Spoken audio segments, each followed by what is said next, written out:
Hey guys, welcome back to Dizzle in Motion. I just wanted to get in on this, say a couple words, if you will, about what's going on here with Trump is obviously back in office. So this is not meant to be a political video, but inherently there's going to be some politics involved because we're talking about cars and regulations and legislation and stuff of that nature. So saying that, getting that out of the way, what we got is Trump coming in on a second term, scorched earth in a lot of different areas, obviously, right?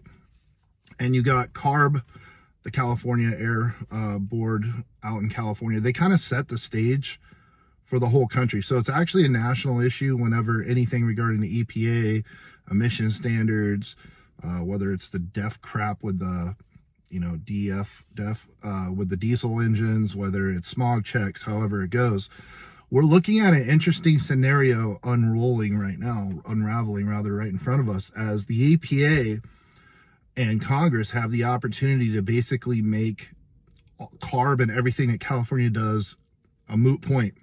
So California, usually they initiate a lot of the stuff. Most of it's annoying to us, everything from paper straws to emission stuff. And the intent is well and good, right? Help people, clean air, rainbows, and lollipops. But we know there's repercussions to that, both financially.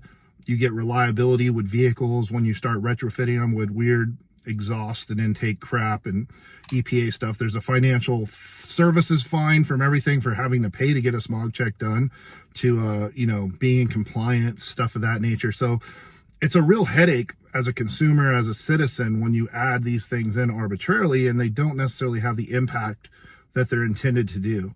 So I grew up in California. I'm an 80s kid, but so pretty much since I started driving, I think CARB was brought in around the Reagan when he was governor, like in around 70 or somewhere around there. So before my time. So I grew up pretty much with it, but it wasn't really a heavy, super over enforced thing until the 90s, which is when I started driving, right? So for me, it was always just like this pain in the ass. It's time to go get a smog check. We do it annually. And take your car there. If it doesn't pass, you got to pay the guy $100 to pull his car out. I mean, wait, we would never do that.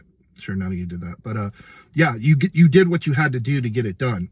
So what's interesting is with a lot of the acts and things that are being presented right now, we have a real potential to see basically everything thrown out that's relevant from the California side of things for regulation, smog pollution, smog. I mean, we could see smog checks all the way go away. Zero emission rules and regulations that they want it done by 2035. A lot of that could go out the window. So it's something to pay attention to going forward here. I know there's a lot of things that have to go through Congress, Clean Air Act, EPA stuff, but pay attention. As the stuff actually gets passed, I will cut a more formal video, something that makes more sense with more stuff to dig into, but I just wanted to speak on it. Keep your eyes on the news for this one. This is one thing that affects, and again, yeah, it is kind of political because of the administration that's, instituting it, but California is going to go to war, legally. They always do. They want to do everything they want to do and run their state like a country.